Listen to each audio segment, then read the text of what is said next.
गोधन बाबा चले ले अहेरिया, किरलिज बहिनी देहली आशीष। जुग जुग जिया हो भैया, जिया भैया लाखों बरिस। हमरो अपन भैया चले ले अहेरिया, दुलरी बहिनी देहली आशीष। हरे कृष्णा। प्रेम से बोलिए गोधन भगवान की जय, यमुना माई की जय। ओम नमः शिवाय। आज कार्तिक मास शुक्ल पक्ष की द्वितीया तिथि है और आज भाई दूज का महापर्व है, जिसे भाऊ बीज, भाद्र द्वितीया, यम द्वितीया, भैया दूज के नाम से जाना जाता है। प्रिय भक्तों, ये गोधन भाई दूज का व्रत भाइयों को अकाल मृत्यु से बचाने वाली मानी जाती है। इस व्रत के प्रभाव से भाइयों की उम्र लंबी होती है। यह सबसे पवित्र व्रतों में एक माना जाता है। आज के दिन गोधना व्रती महिलाओं को इस पवित्र कथा को अवश्य ही श्रवण करना चाहिए, तभी यह व्रत फलदायी होता है। इसके श्रवण मात्र से भाई के ऊपर आने वाली विपत्तियों को बहन अपने स्नेह रूपी हथियार से काट डालती है, बैरी को कूट कर नाश कर देती है और बहन भाई की रक्षिका बनती है। तो आज मैं सुना रही हूँ भाई दूज व्रत की संपूर्ण 5 बड़ी ही दुर्लभ तथा पौराणिक कथाएं। तो ऐसे में आप सभी भक्तगण इन कथाओं को बड़ी श्रद्धा तथा प्रसन्न चित मन से सुनिएगा। साथ ही कमेंट में अवश्य लिखें कि आपके यहाँ भाई दूज को किस नाम से जाना जाता है। ओम गंगणाधिपते नमः। एक बुढ़िया थी, उसके 7 बेटे और एक बेटी थी। बेटी की शादी हो चुकी थी।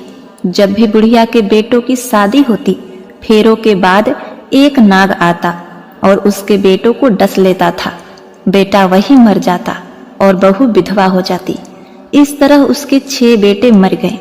7वें की शादी होनी बाकी थी। अपने 6 बेटों के मर जाने के दुख से बुढ़िया रो रो कर अंधी हो गई।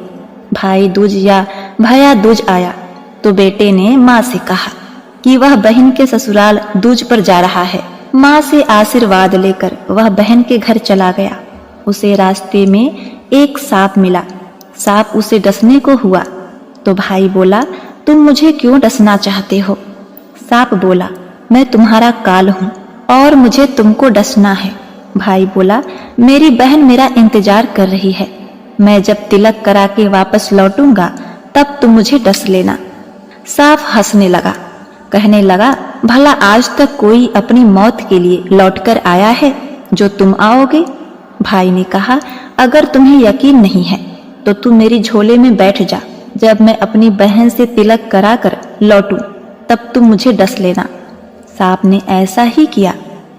भाई बहन के घर पहुंच गया। दोनों बड़े खुश हुए। इतने में बहन के बच्चे आ गए। बोले, मामा मामा हमारे लिए क्या लाए हो? भाई बोला, मैं तो कुछ नहीं लाया। बच्चे ने वह झोला ले लिया जिसमें सांप था। जैसे ही उसे खोला, उसमें से हीरो का हार निकला। बहन ने कहा, भैया मेरे लिए इतना सुंदर हार लाए हो, मुझे बताया भी नहीं। भाई बोला, बहन तुझे पसंद है, यह हार तो इसे रख लो, मेरे तो यह किसी काम नहीं आएगा। अब क्या था, दूज मनाकर अगले दिन भाई जाने को तैयार हुआ और बहन से रास्ते के लिए कुछ खाना बनाने के लिए कहा। बहन ने उसके लिए लड्डू बना के एक डब्बे में रख दिया। भाई सफर में चला तो कुछ दूर जाकर थक कर एक पेड़ के नीचे सो गया। उधर बहन के बच्चों को जब भूख लगी तो माँ से खाना मांगने लगे। खाना बनाने में देरी थी तो बच्चों ने मामा के लिए बनाए हुए लड्डू मांगे। उसकी माँ ने कहा, लड्डू बनाने के लिए थोड़ा बाजरा पीसा था। लड्डू तो नहीं है लेकिन चक्की में बाजरा है, उसे ही थोड़ा खा लो। बच्चे चक्की में गए तो देखा कि चक्की में सांप मरा पड़ा है, जो शायद अंधेरे में गलती से आटा पीसते समय दबकर मर गया था। ये बात माँ को बताई तो वह बावली सी होकर भाई के पीछे पीछे भागी। रास्ते भर लोगों से पूछती कि किसी ने मेरा भाई देखा है। तब एक ने बताया, कोई लेटा तो है पेड़ के नीचे, देख ले वही तेरा भाई तो नहीं। भागी भागी पेड़ के नीचे पहुंची। अपने भाई को नींद से उठाया और पूछा, कहीं तूने लड्डू तो नहीं खाए? भाई ने गुस्से में लड्डू उसको देकर कहा, नहीं खाए मैंने, थोड़े लड्डू ही तो दिए थे, इसके लिए भी पीछे पीछे आ गई। बहन बोली, नहीं भाई, तू झूठ बोल रहा है, जरूर तूने खाया है, अब तो मैं तेरे साथ साथ चलूंगी। अब दोनों साथ चल दिए। चलते चलते बहन को प्यास लग गई। वह पानी पीने एक बस्ती में गई। पानी पीकर लौट रही थी तो रास्ते में देखा एक जगह जमीन में 6 शिलाएं गड़ी हैं और एक शिला बिना गाड़े रखी थी। वहां एक बुढ़िया भी बैठी थी। उसने बुढ़िया से पूछा कि ये शिलाएं कैसी है? उस बुढ़िया ने बताया कि एक बुढ़िया है, उसके 7 बेटे थे। 6 बेटे तो शादी के मंडप में ही मर चुके हैं, तो उसके नाम की ये शिलाएं जमीन में गड़ी हैं। अभी 7वीं की शादी होनी बाकी है। जब उसकी शादी होगी तो वह भी मंडप में मर जाएगा, तो यह 7वीं शिला भी जमीन में गाड़ दी जाएगी। यह सुनकर बहन समझ गई कि ये शिलाएं किसी और की नहीं बल्कि उसके भाइयों के नाम की है। उसने उस बुढ़िया से अपने 7वें भाई को बचाने का उपाय पूछा। बुढ़िया ने उसे बताया कि वह 7वें भाई को कैसे बचा सकती है। अब क्या था, सब जानकर वह वहां से अपने बाल खोलकर पागलों की तरह अपने भाई को गालियां देती हुई चली आई। भाई के पास आकर बोलने लगी, भाई तू तो जलेगा, कटेगा, मरेगा। भाई उसके ऐसे व्यवहार को देखकर चौंक गया। उसे कुछ समझ में नहीं आया।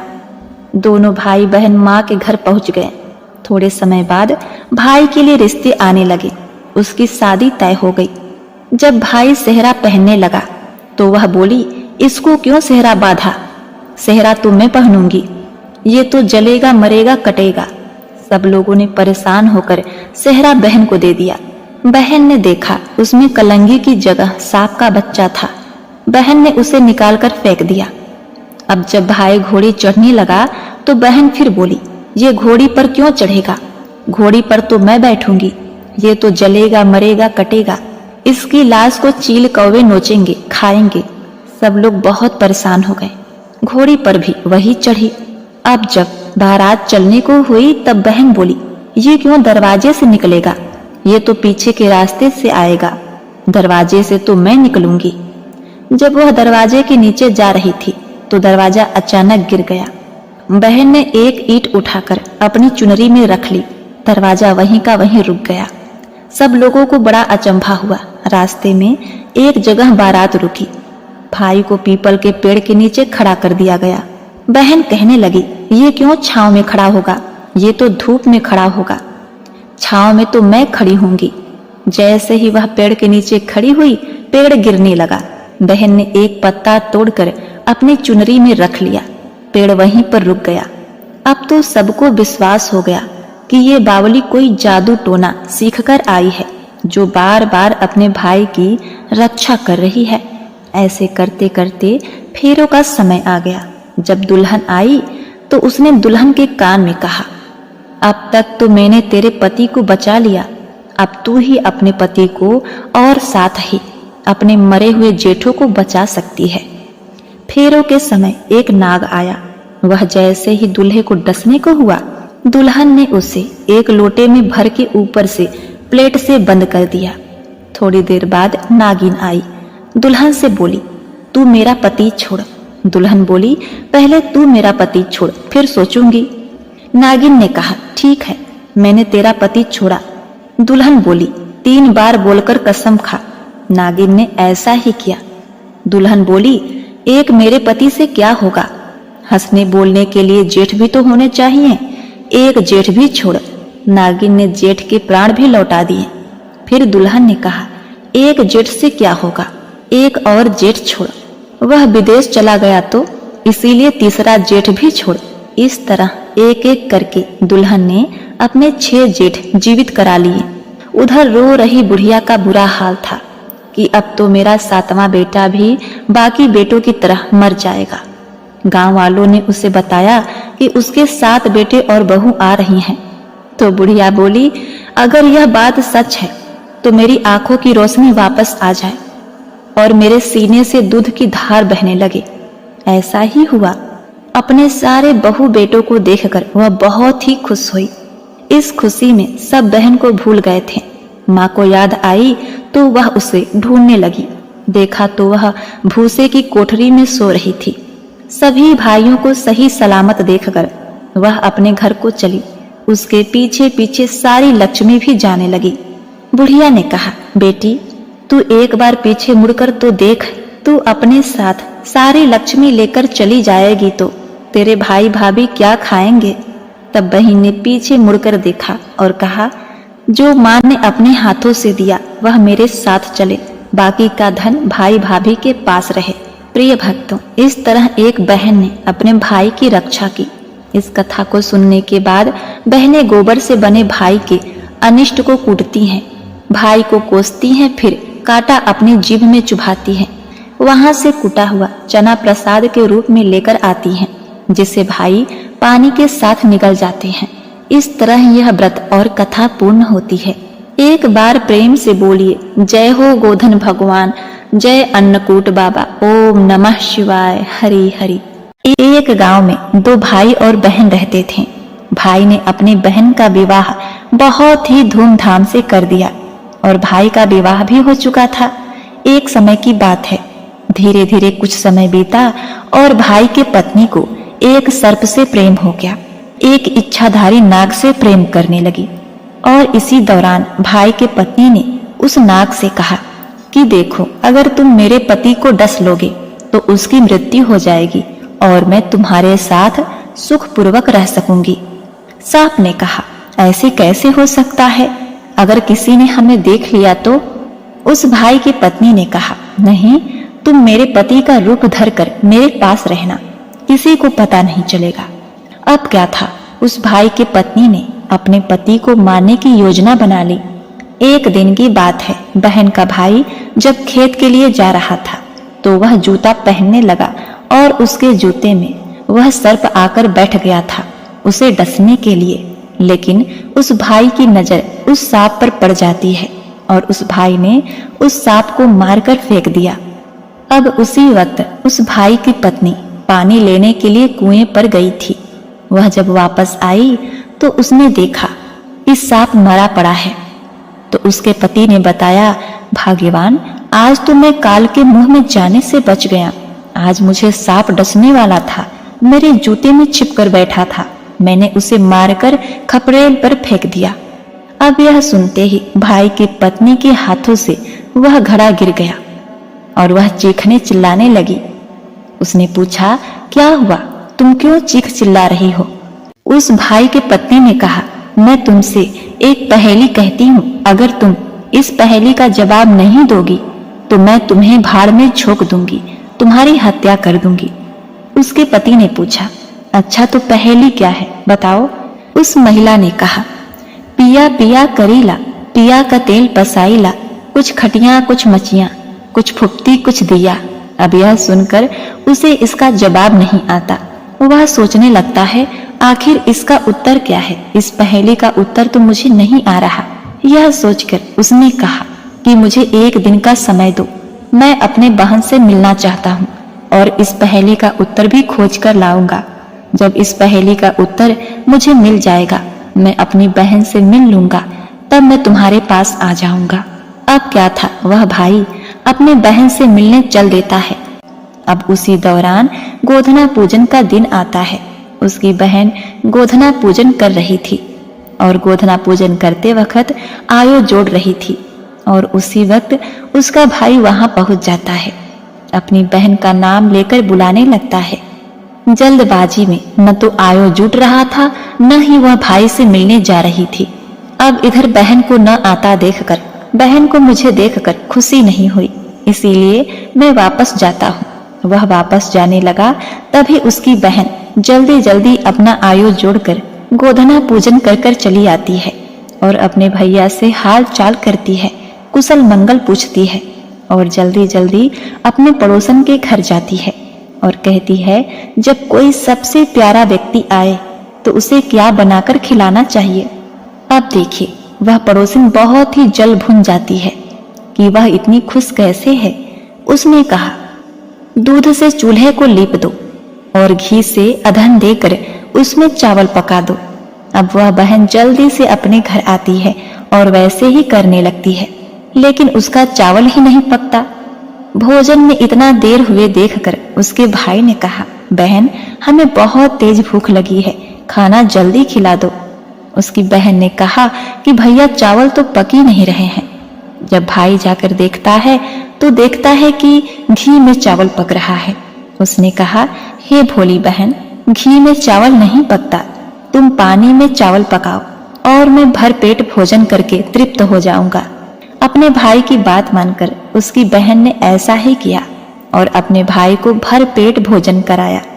भोजन करने के बाद वह भाई बोला, बहन मैं बहुत दुखी हूँ, मैं तुमसे कुछ कहना चाहता हूँ। बहन, कैसे कहूँ? कल मैं घर जाऊंगा तो कल मेरी आखिरी रात होगी। तुम मुझे जितना देखना चाहती हो जी भर के देख लो और मैं तुमको जी भर कर देख लूं। आज से हमारा नाता टूट जाएगा। अब यह सुनकर वह बहन रोने लगती है। उसने पूछा, भैया क्या हुआ? भाई ने अपनी पत्नी द्वारा कही गई बात बता दी। बहन, तुम्हारी भाभी ने मुझसे एक पहेली पूछी है, अगर मैं उस पहेली का जवाब नहीं दूंगा तो तुम्हारी भाभी मुझे भाड़ में झोंक देगी। यह सुनकर बहन ने कहा, भैया वो पहेली क्या है, मुझे बताओ। तब भाई ने कहा, पिया पिया करीला, पिया का तेल पसाईला, कुछ खटिया कुछ मचिया, कुछ फुप्ती कुछ दिया। यह सुनकर बहन ने कहा, अच्छा तो ठीक है भैया, कल हम लोग घर चलते हैं और इस पहेली का जवाब मैं दूंगी।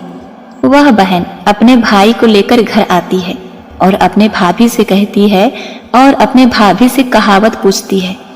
तो उसकी भाभी ने कहावत कहा, पिया पिया करीला, पिया का तेल पसाईला, कुछ खटिया कुछ मचिया, कुछ फुप्ती कुछ दिया।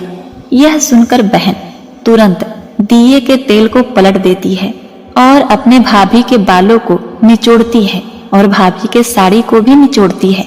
उसमें से ढेर सारा तेल निकलता है। उसके भाई ने कहा, यह कैसा तेल है, बहुत ही बदबू कर रहा है।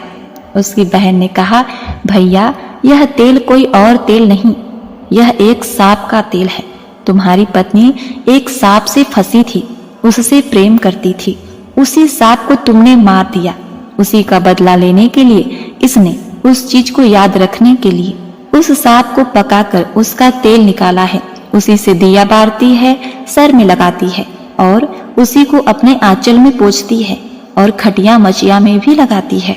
अब क्या था? बहन ने कहा, मेरा भाई तुम्हारी पहेली में जीत गया है, उसकी विजय हुई है, अतः मैं तुम्हें भाड़ में झोंकूंगी। यह कहकर बहन ने अपने भाभी को भाड़ में झोंक दिया, अपने भाई के दुश्मन का नाश कर दिया। एक बार प्रेम से बोलिए, जय श्री कृष्ण, ओम नमः शिवाय, हरि हरि। एक गांव में एक बहुत ही बुजुर्ग महिला रहती थी। उनका एक बेटा था और उनकी एक बेटी भी थी। बुजुर्ग महिला ने अपनी बेटी की शादी कर दी थी। एक दिन वह भाई दूज का त्योहार आया। जब भाई दूज का त्योहार आया तभी उस बुजुर्ग महिला के बेटे ने अपनी माँ से कहा कि माँ, मैं अपनी बहन के घर टीका करवाने के लिए जा रहा हूँ। जिसके बाद उसकी माँ ने कहा, बेटा हम लोग बहुत गरीब हैं, तुम टीका करवाने के बाद अपनी बहन को क्या दोगे? लेकिन उस बुजुर्ग महिला के बेटे ने जिद करके अपनी बहन के घर जाने के लिए अपनी माँ को मना लिया। फिर वह भाई अपनी माँ की आज्ञा लेकर अपनी बहन के घर निकल पड़ा। जैसे ही वह थोड़ी दूर पर पहुंचा तब उसको एक बहुत ही गहरी नदी मिली और वह उससे कहने लगी, मैं तुझे अपने पानी में डुबोकर मार दूंगी क्योंकि मैं तुम्हारा काल हूँ। जिसके बाद वह भाई उस नदी से कहता है कि तुम मुझे थोड़ी देर की मोहलत दे दो, मैं अपनी बहन के घर टीका करवाने जा रहा हूँ। जब मैं वहां से वापस आऊंगा तब तुम मुझे मार देना। जिसके बाद वह नदी भाई को आगे जाने के लिए रास्ता दे देती है और फिर वह भाई आगे की ओर चल देता है। थोड़ी दूर पहुंचने के बाद उसको एक शेर मिलता है और कहता है, मैं तुम्हें खाऊंगा।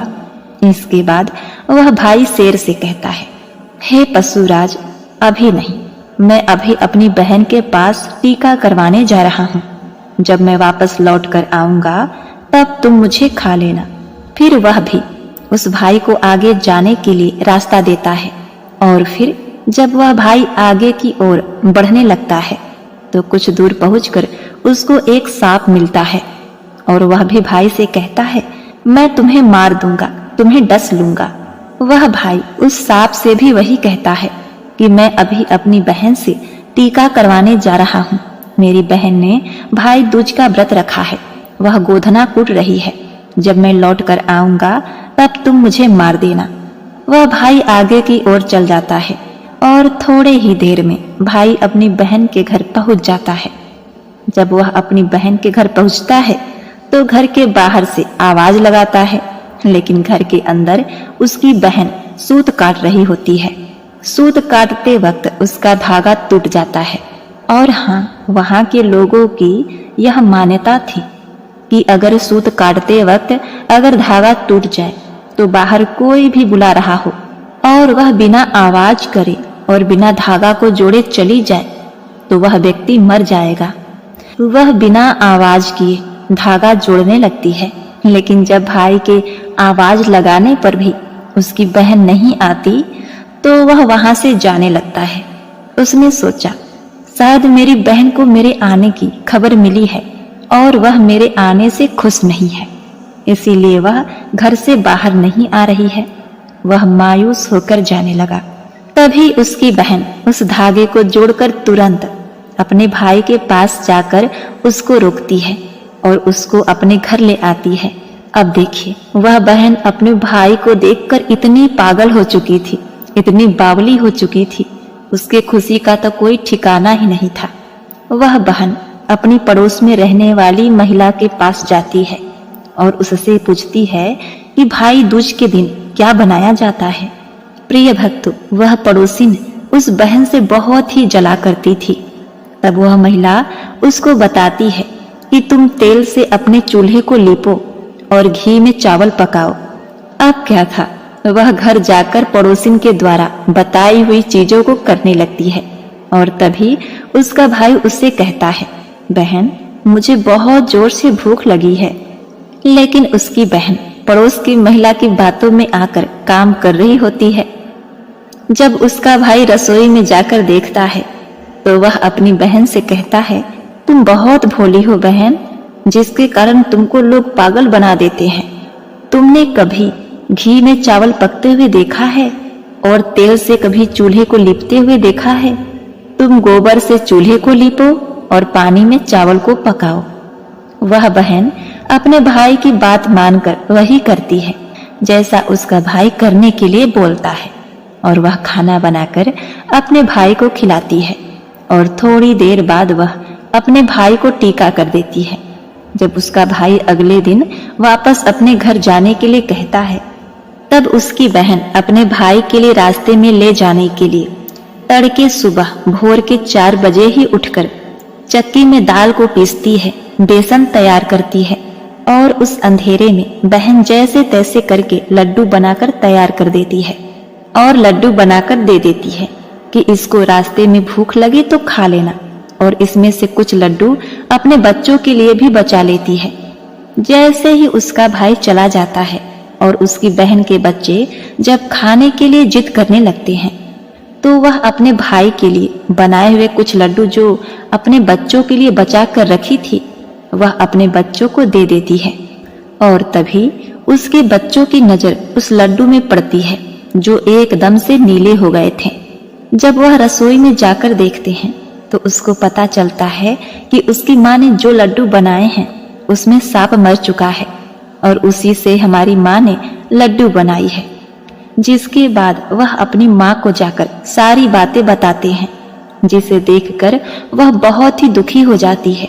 उसे समझ में आ चुका था दाल पीसते वक्त गलती से सांप भी उसमें पिस गया था। तुरंत अपने भाई के पीछे भागती है।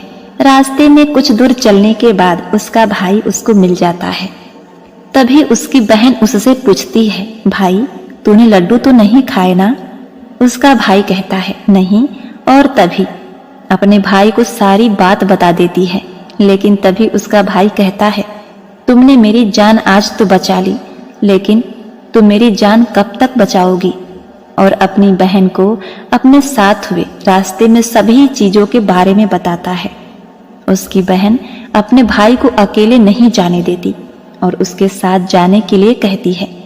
उसका भाई अपनी बहन को साथ जाने के लिए मना कर देता है, लेकिन उसकी बहन जिद करने लगती है और फिर क्या था, अपने भाई के साथ जाने लगती है।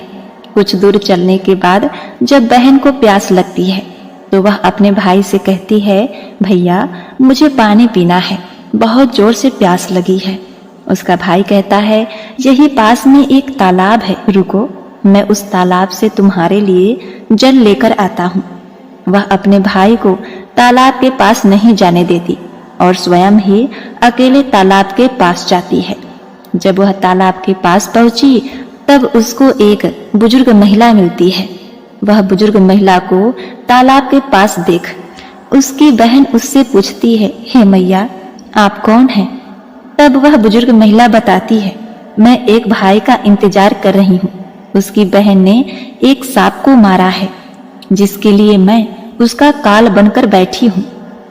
उसकी बहन उस बुजुर्ग महिला से अपने भाई की जान बचाने के लिए पूछती है। तभी वह बुजुर्ग महिला उससे कहती है, तुम अपने भाई को खूब गालियां दो और जब तक उसकी शादी ना हो जाए तब तक उसकी सारी घात टाल दो, तो तुम्हारे भाई की जान बच जाएगी।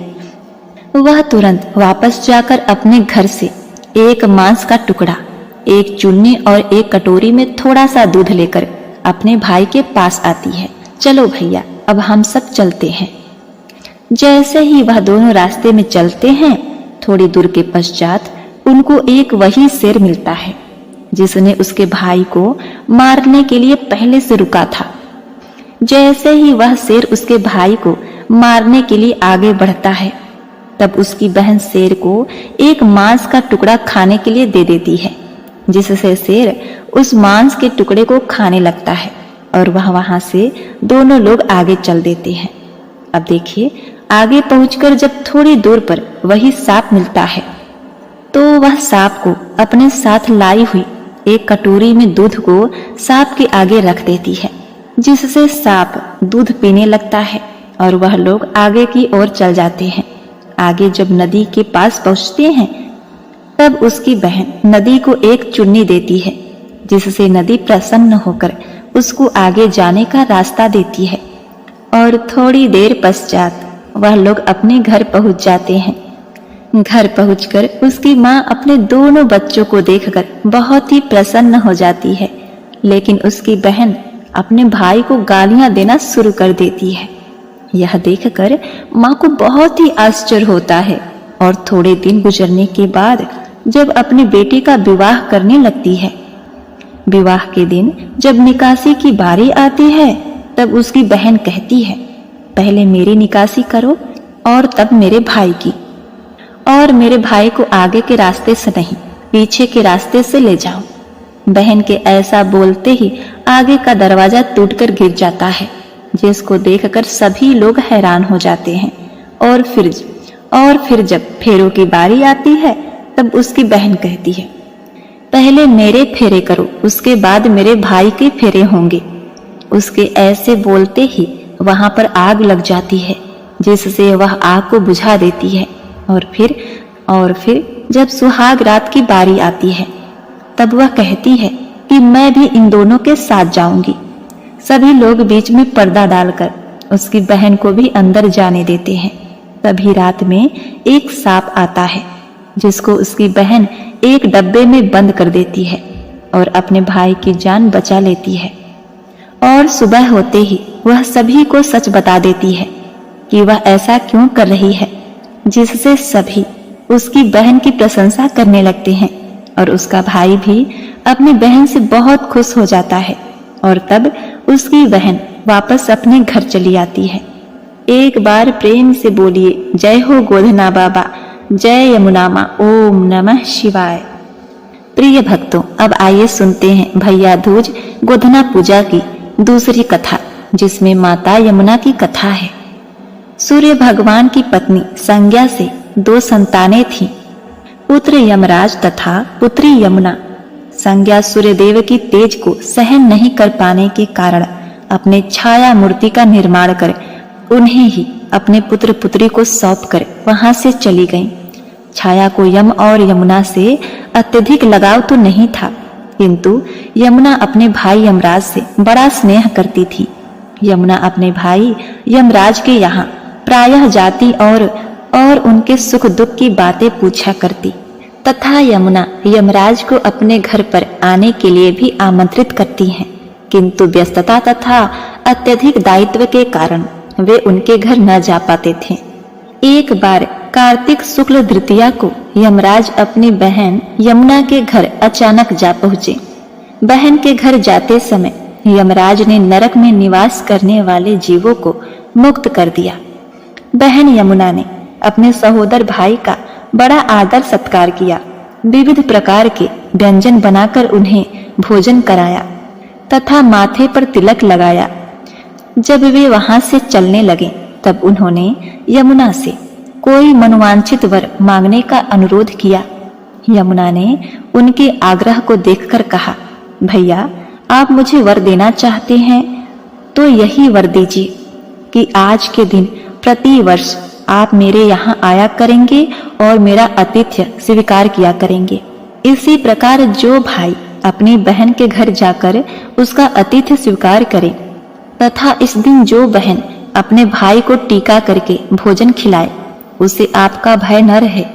इसी के साथ उन्होंने यह भी वरदान दिया कि यदि इस दिन भाई बहन यमुना नदी में डुबकी लगाएंगे तो वे यमराज के प्रकोप से बचे रहेंगे। यमुना की प्रार्थना को यमराज ने स्वीकार कर लिया। तभी से बहन भाई का यह त्योहार मनाया जाता है। जय हो यमदेव, जय माता यमुना, ओम नमः शिवाय। प्रिय भक्तगणों, उम्मीद करती हूँ आज की यह कथा आपको बेहद ही पसंद आई होगी। अगर आपको आज की कथा पसंद आई है तो आप हमारे वीडियो को एक लाइक, चैनल को सब्सक्राइब और कमेंट में जय गोधना भगवान, जय हो भगवान श्री कृष्ण अवश्य लिखिएगा। आपका जीवन मंगलमय और शुभ रहे, इसी कामना के साथ आपसे विदा लेते हैं। मिलते हैं नेक्स्ट वीडियो में, तब तक के लिए नमस्कार।